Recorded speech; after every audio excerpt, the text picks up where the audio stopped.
My name is Delaney Brooks. I'm 36 years old and I work for the federal government, though no one in my family really knows what I do.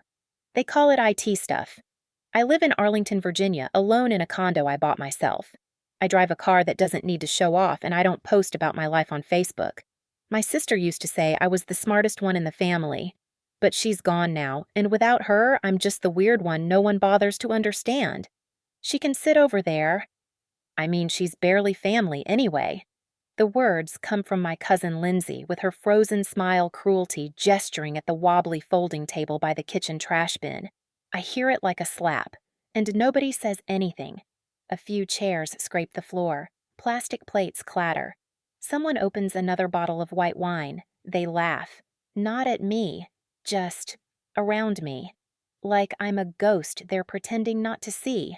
My father doesn't even look up. My Aunt Cheryl shrugs. My niece tosses a half-eaten biscuit onto the carpet. I sit. The trash can lid taps against my elbow every time someone throws away a napkin. I fold my hands in my lap. I don't say a word. But inside, something tightens a familiar silent knot. I've been trained to observe to catalog details under stress. I mark the exits. I watch posture shifts. My breathing slows. Not because I'm scared, because I'm ready. Then comes the knock. 3 sharp raps. The door opens and a man in a black jacket steps into the kitchen light. He holds up an ID. We're looking for Miss Delaney Brooks. Every fork pauses midair. Everyone freezes. A hush spreads like ink in water. And for the first time that evening, they all finally look at me. I never wanted this. Not the silence, not the attention, not even the badge that would change the rest of that night. But I suppose when you bury the truth long enough, eventually it claws its way to the surface. Let me tell you what led to that knock. Let me tell you everything. It started earlier that morning when I parked outside the house I once considered home. My parents' place still smells like pine sol and turkey fat and too many broken things duct-taped into pretending everything's fine. It's a red brick colonial in Fairfax County, the kind with a wraparound porch and yellowed shutters. There's a ceramic angel by the door that used to make my sister laugh when we were kids. Now it's cracked down the middle. No one's bothered to fix it. Inside, the chaos is already simmering. My mother's yelling about the yams. My uncle is mansplaining how to brine a turkey. My niece is watching TikToks at full volume. Nobody greets me at the door. I slide off my coat and hang it on the banister myself. I bring a bottle of Malbec. No one comments on it. I bring sweet potato rolls. They stay in the kitchen untouched. I find my father, retired Marine Corps former colonel, standing at the back porch staring into nothing. He used to greet me with a crisp hug and a dry Agent Brooks. Now he just mutters, "Did you bring the good wine or the weird crap?" I tell him I brought both. He walks away. At 4:10 p.m., dinner is announced. There's not enough room at the main table. I already know it. They set up the card table near the trash can again, just like last year. But this time, Lindsay makes a show of it. She waves her French manicured hand like a game show model that's for Delaney. She likes her space. I say nothing.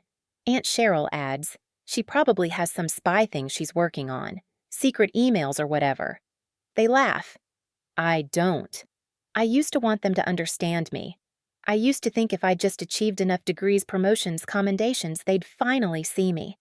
But all I am to them is a placeholder. The girl who didn't marry, the one who missed church, the one who still wears black like she's in mourning. I am in mourning, just not for who they think. We take our seats. The turkey is dry, the wine is cheap. Someone starts a prayer. My niece whispers, "Aunt Nobody." Her brother giggles. I look down at my plate. The cranberry sauce has bled into the stuffing. The smell of onion and bleach stings my eyes. I hear my sister's voice in my head. "You don't need them, Lainey. They'll never deserve you, but come anyway, just so I know you're not alone." She used to sit next to me. She would make me laugh, toss mashed potatoes at Uncle Brad, wink at me when the family got too loud. But Hannah died 3 years ago, and I haven't truly laughed since. They think I moved on. They think I buried her and got back to work. They don't know I paid off her medical bills in full. They don't know I hold her letters in a locked case in my nightstand. They don't know the last thing she ever asked me to do was forgive them. I haven't. At 5:12 p.m., I get a text. It's just a string of numbers, but I know what it means. A signal. From someone in my old unit. They owe me a favor. I don't ask for them lightly. I don't ask for them at all unless I need to be reminded that I'm not invisible. So I type 2 words, proceed. Thanksgiving. 1700. I finish my wine. I lean back in my folding chair. I watch them pass rolls and gossip about their neighbors' affairs. They are so loud in their own small world, they don't notice me noticing everything. At 4:58 p.m., I excuse myself to wash my hands. At 5:00 p.m., I return to my seat. At 5:01 p.m., I hear the knock. And at 5:02 p.m., the past walks through the door in a black windbreaker and mirrored glasses. The badge shines silver and blue. The air in the room shifts. He says my name. And for once, just once, they all want to know who I really am. I was born in Charleston, South Carolina. A July baby skin kissed by sun before I could walk. My mother was a trauma nurse. My father a Marine. Their love language was structure. Their silence discipline. When I cried as a girl, my father would hand me a stopwatch and say, "You've got 30 seconds." My mother never argued with that. She would just wipe her hands on her scrubs and say, "The world doesn't give you a tissue, Delaney." So I stopped crying young. I didn't grow up wanting to be strong. I grew up needing to be. There was no softness in our house except my sister Hannah. She came 4 years after me, softer than clouds and 10 times brighter. If I was the storm, she was the sun that made people stay outside longer than they should. Hannah taught me to lie for her when she stole cookies. She taught me to braid hair, hers and mine. When I got my first period and tried to hide it with toilet paper, she stood outside the CVS with me until I stopped shaking. She was the only one who ever saw me. Our parents loved us like a checklist school health curfews. But love was conditional. It came after awards, after medals, after proof. I learned to give proof. By 16, I was already dual enrolled in college. By 19, Johns Hopkins. By 25, I was working under federal clearance in a cybersecurity task force no one at Thanksgiving could spell. I didn't go to parties. I didn't date. I was building a wall so high no one could ever see over it. Except Hannah. She'd text me selfies from college parties with captions like, "Still cooler than you." I'd respond with pictures of spreadsheets and say, "Proof." She was the first person I told when I was accepted into Homeland Security's elite cyber ops division. She brought balloons. I told her to keep quiet. She told everyone. When she got sick, I was already 2 years deep into a classified operation, tracking digital threats to the energy grid. I was flying between states, hacking into compromised servers, running teams of analysts. I didn't miss a single protocol, but I missed her hair falling out. I missed her fear. And by the time I really looked up, she was dying. We sat in that sterile hospital room in Baltimore, and I watched her slip into a kind of pain I couldn't fix. She kept asking if everyone would be okay. She meant the family. She meant me. She meant the people who never deserved her grace. "You'll keep coming to Thanksgiving, right?" she whispered one night, hooked up to machines she named just to cope. "Even if they don't see you, just go. So I'll feel like I still existed there." I nodded, and I've shown up every year since, even though it hurts, even though every room feels colder without her in it. I come. I sit by the trash. I watch them laugh about things she would have made fun of. I smile when they forget her birthday. I let them say her name like it doesn't burn in my chest, because that's what I promised her. And maybe because I'm still trying to understand how a girl like Hannah came from the same parents who raised me like a soldier. The truth is, I've done things no one in that dining room could imagine. I've flown to unmarked locations and sat in rooms with 7 locks. I've read documents that made my hands sweat and listened to briefings that made my stomach twist. I've been part of task forces tracking threats not from men with guns, but from kids with keyboards and a chip on their shoulder. I once flagged an IP address that helped prevent an entire West Coast blackout. My team received a 6-word email. "Good work. No headlines. Ever." That's the life I chose. Quiet wins, no glory. Only people like Hannah ever knew what I gave up to serve. To the rest of them, I'm Lainey with the tech job, or the one who didn't marry, or the sad one. After Hannah died, things got worse. Her funeral was mostly quiet. I gave the eulogy. My voice didn't shake. My father patted me once on the shoulder and said, "She loved you most, you know." Then he walked away to talk about football. No one asked how I was doing. No one came back to the hospital to help me close out her belongings. No one visited me the day I signed the final discharge papers on her debt, $48,900 in chemotherapy and oxygen. I had the money. I didn't ask for help. But I noticed they never offered, and somehow they all started talking about how God took her because she was the angel, as if her dying made them holy by proximity. The next Thanksgiving, they barely mentioned her. That was the first year they sat me at the folding table by the trash. And I took it, because I thought the pain was the price of remembering her. But this year felt different. This year, something in me snapped. Maybe it was the way my niece looked at me like I was some shadow, or the way Aunt Cheryl said I was too intense to date, or how my father asked without irony if I was still working on computers. Maybe it was that moment Lindsay laughed and said, "She can sit over there. She's barely family anyway." But deep down, I think it was the silence afterward, the way no one objected. Not one voice in a room full of people who once watched my sister hold their babies, fix their hair, drive them home drunk. No one stood up, so I did what I hadn't done in years. I used my clearance. I called a contact I hadn't spoken to in 6 months. We once saved each other's careers. There was a standing offer if I ever needed to make an impression without breaking a single rule, he'd arrange it. I didn't want payback. I wanted presence. I wanted them to see me. Just once. So when I got that coded message earlier that day, ready to proceed, I didn't hesitate. I typed, "Proceed. Thanksgiving. 1700. And I waited. While they laughed. While they gossiped. While they scraped mashed potatoes off their plates and threw away the parts they didn't like. I waited. Until the knock came, and the man in the Homeland Security windbreaker walked through the door and said my name. And for once, they finally looked at me. The knock still echoes in my ears.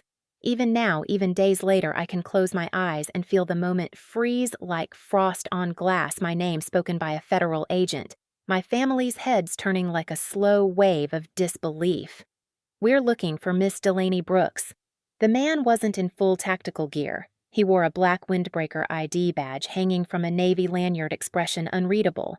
But in this room where people use titles like manager and team lead like trophies, he looked like a meteor that had just fallen through the ceiling. My cousin Lindsay gawked so hard her mouth hung open with a trace of yam on her lip. My mother dropped the serving spoon. My father stood up slowly as if preparing to defend the honor of the family, or to interrogate the threat.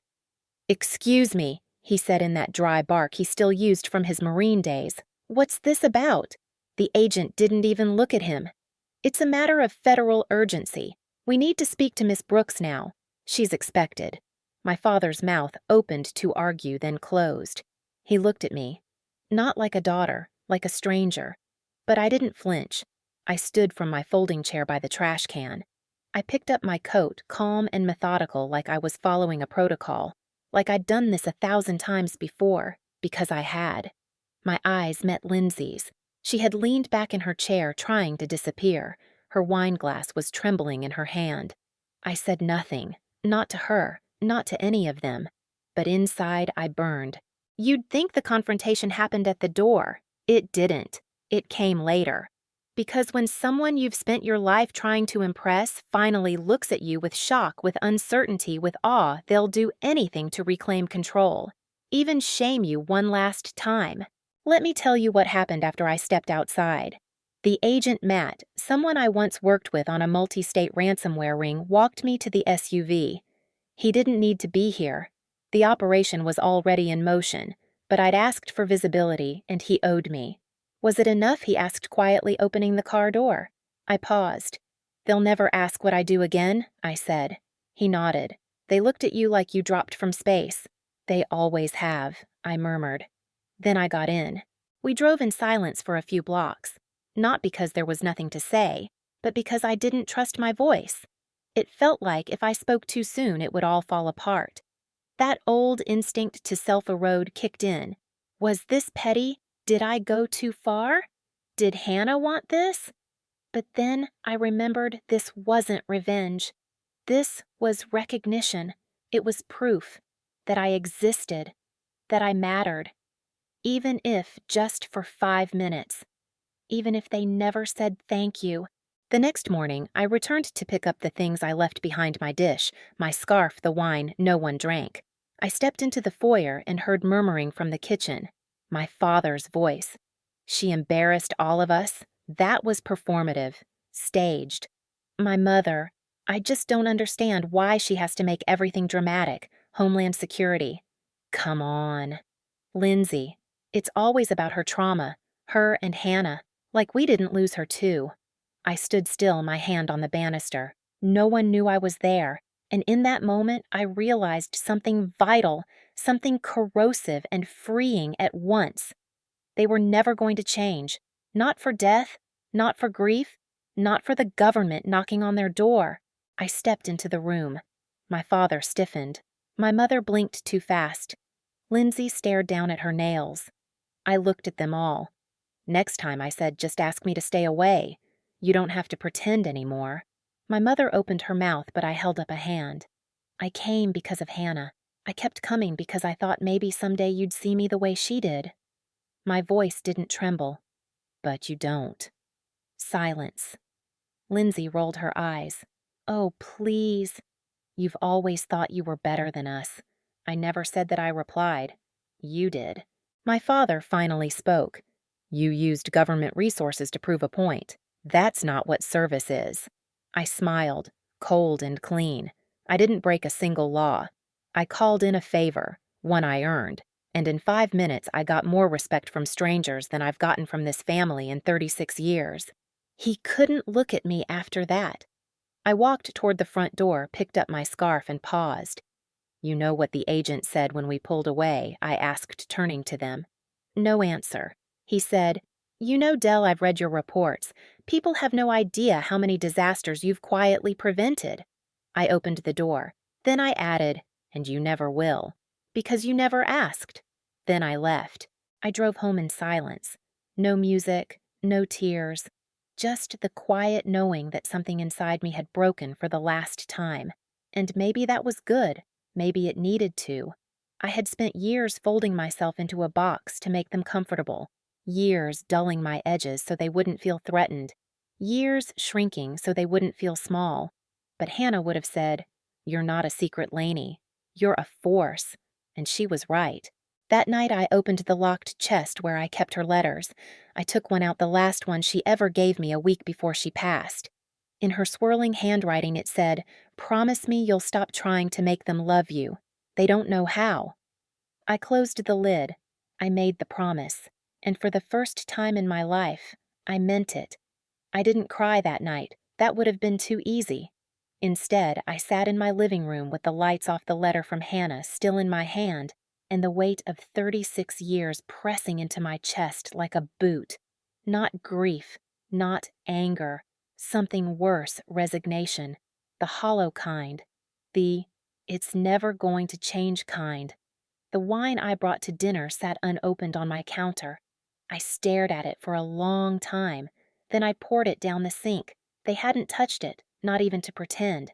The next few days passed in a blur. I showed up to work on Monday like nothing had happened. The badge scanner clicked. The sterile hallways of the Homeland Security building welcomed me back with their buzzing fluorescent lights and the low murmur of controlled chaos. I buried myself in incident logs, surveillance debriefs, breach investigations. I caught a junior analyst's mistake in an algorithm meant to flag domestic extremist chatter. I rerouted a threat escalation to avoid public panic. I sent an encrypted report that got me a direct thank you from the deputy secretary. But when I got home each night, I was alone. Hannah's cat Marley, now old and slow, rubbed against my ankle like she was checking I hadn't vanished too. 3 days after Thanksgiving, I got a text from my father. Just 3 words. We need to talk. I stared at the message like it might explode. I didn't respond. 3 hours later, he called. I let it ring. Then curiosity or maybe obligation got the better of me. Delaney, he said as soon as I picked up. No small talk. What you embarrassed the family. A pause. That's what you're leading with, I asked quietly. He didn't hear me or didn't care. Lindsay's husband is talking about it at work, says Homeland showing up like that makes us look like we're involved in something shady. You mean Homeland Security recognizing a federal analyst for national contributions makes you uncomfortable, silence. Then he sighed. You made us look like fools. You made me feel invisible. For years. That's not the same. It is to me. There was a rustling on his end, a clinking sound like glass or keys. You know your mother says you've always been dramatic, he muttered, that you liked making scenes since you were a kid. I closed my eyes. You said you wanted to talk, I said. But you don't. You want me to feel bad for making you uncomfortable. You want to punish me for being seen. That's not. I hung up. I didn't throw the phone. I didn't scream. I just sat there, knees pulled up to my chest, feeling the slow, aching unravel of hope. The next morning, I received an email from the Office of Personnel Recognition. My name had been officially included in a classified internal report crediting me with tracing a data anomaly that led to the prevention of a targeted attack. It would never go public, but it mattered. The closing line read, Ms. Brooks demonstrated resilience and insight under pressure. Her work reflects the highest standards of federal service. I stared at that line for a long time. I copied it. I pasted it into a document titled What They'll Never Know. I started skipping family calls. I muted the group text. When my mother sent a passive-aggressive message saying we're all just trying to move on, I didn't even open it, because they were trying to move on from the part where I stopped playing the role. From the quiet girl who took up the least space-folded napkins, laughed politely, and sat by the trash. They didn't know what to do with this version of me, the one who didn't flinch, who had backup, who didn't apologize for being smart, tired, or done. The breaking point came a week later. I went to clean out my sister's storage unit.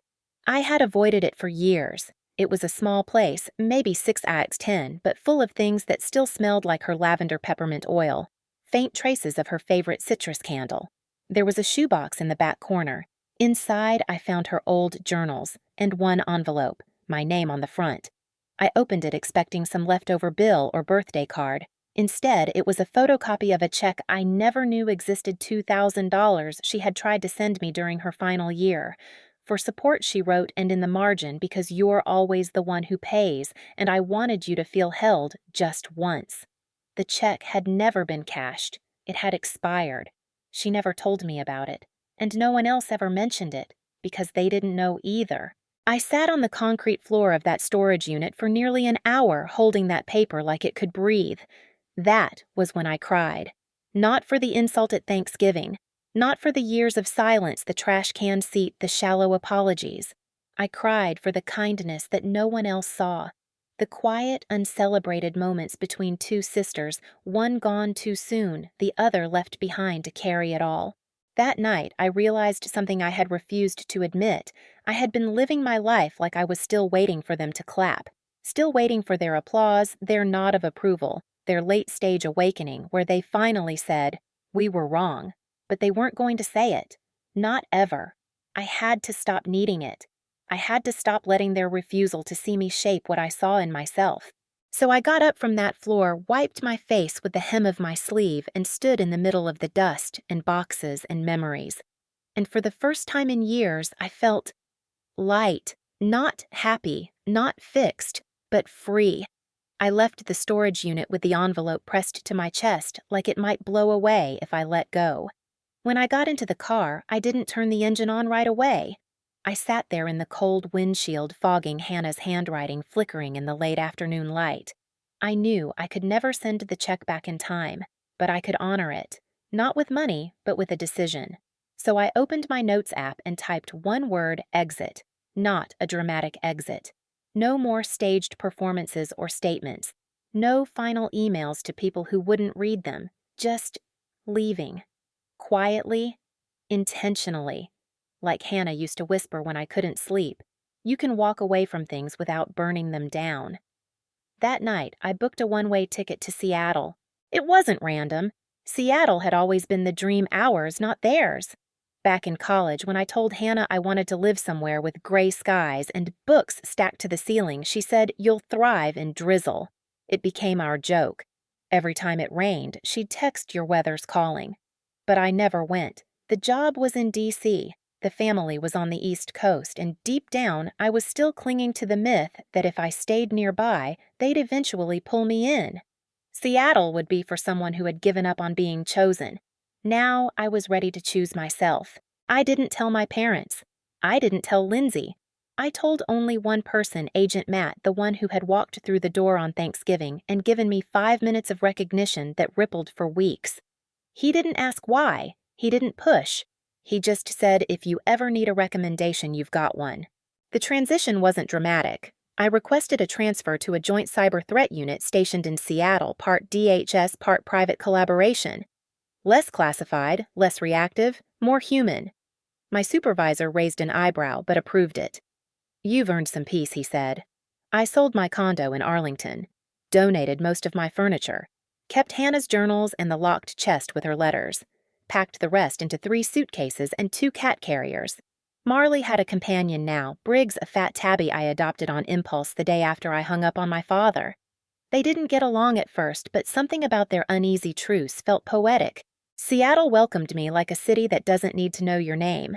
I found an apartment downtown, glass windows, exposed brick, a little too expensive, but I didn't care.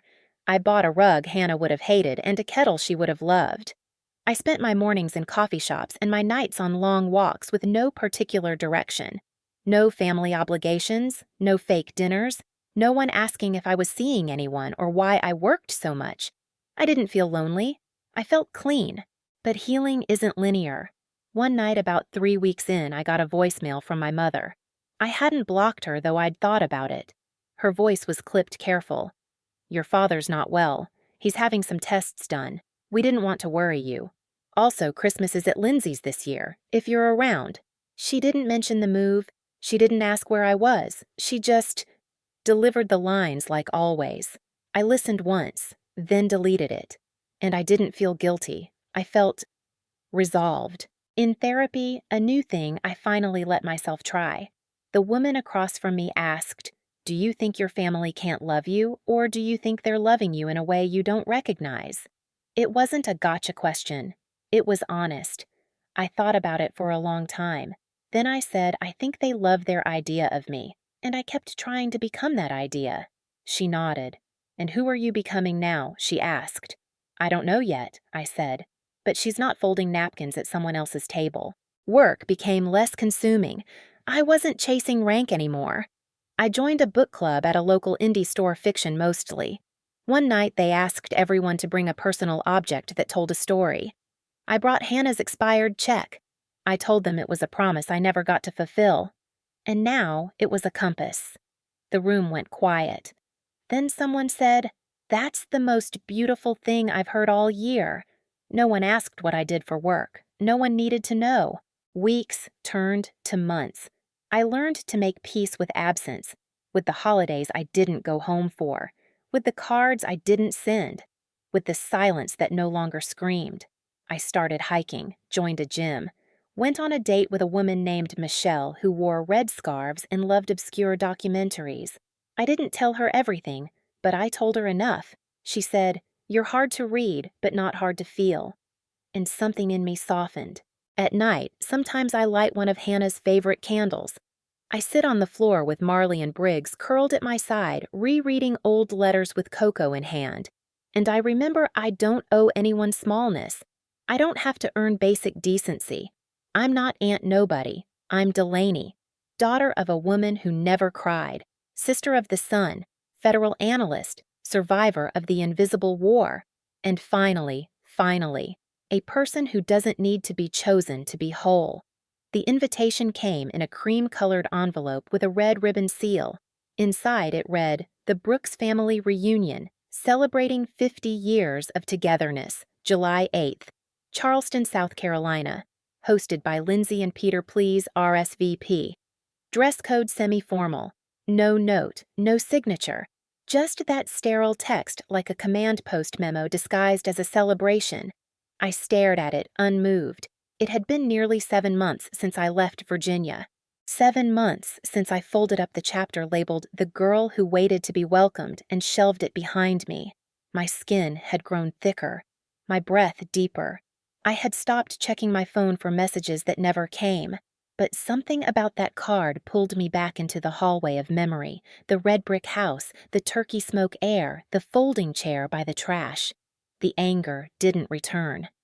What came instead was curiosity. In therapy, I brought it up.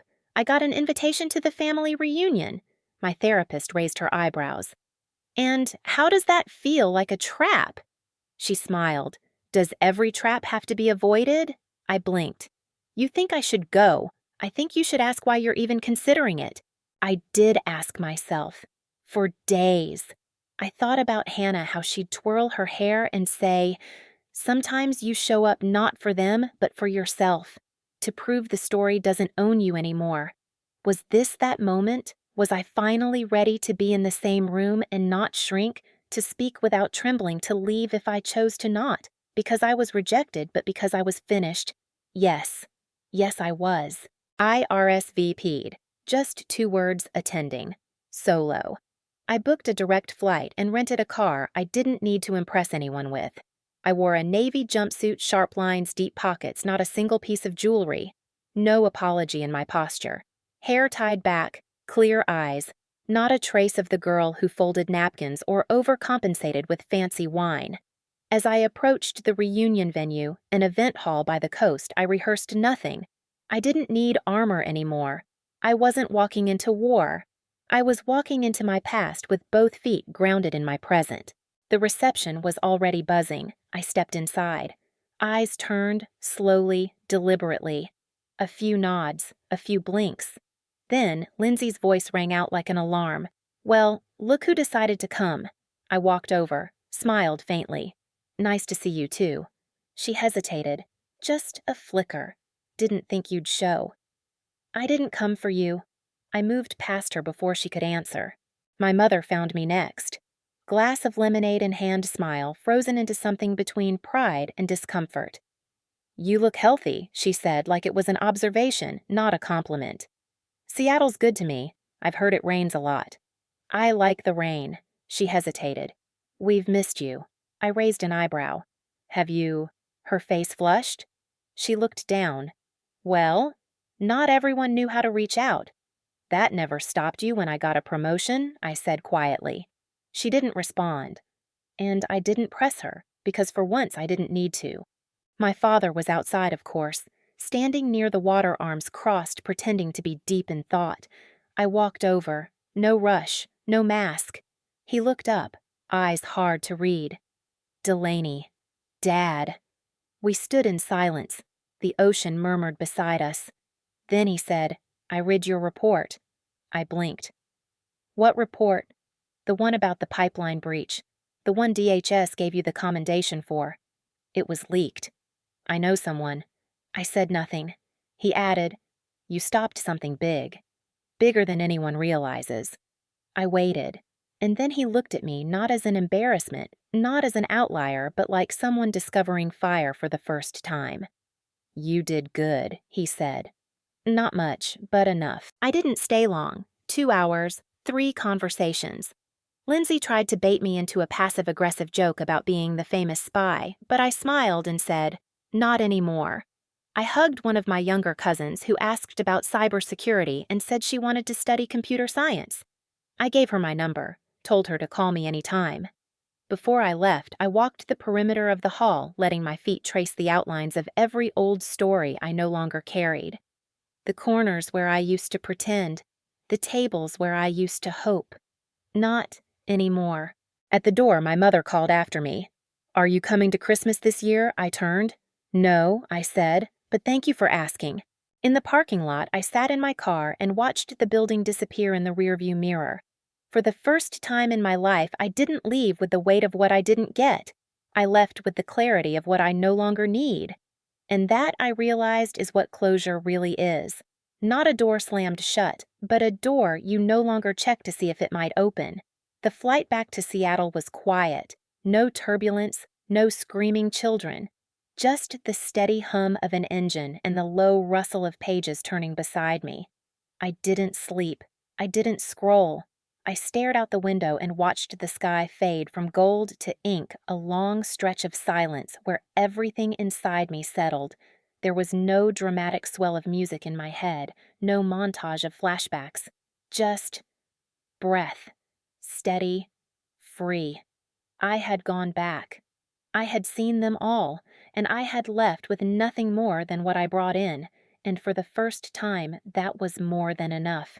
When I landed, I didn't call anyone. I didn't send a recap or post some subtle victory statement online. I ordered Thai food on the way home, picked up a bouquet of lilies, Hannah's favorite. Marley meowed at me the moment I unlocked the door. Briggs hissed at the bag of noodles like it owed him money. The apartment smelled like home now. Books lined the walls. A ceramic mug on the windowsill caught the moonlight. My therapist would have called it a sanctuary. I called it mine. I dropped my bag and stepped out onto the balcony. Seattle's skyline blinked gently in the distance, cool and unbothered. A breeze rolled in soft and sweet, and I could almost hear Hannah's voice in it. You did it. You let them go. Life didn't change overnight. No parade. No vindication email. My father didn't follow up. My mother sent a blurry photo of a casserole 3 days later with the caption, "Still your favorite." I didn't reply. Lindsay tagged me in a group photo from the reunion. I wasn't in it. None of it hurt. It just floated past me like clouds I no longer tried to read meaning from. At work, things stayed steady. Fewer emergency calls. More collaboration.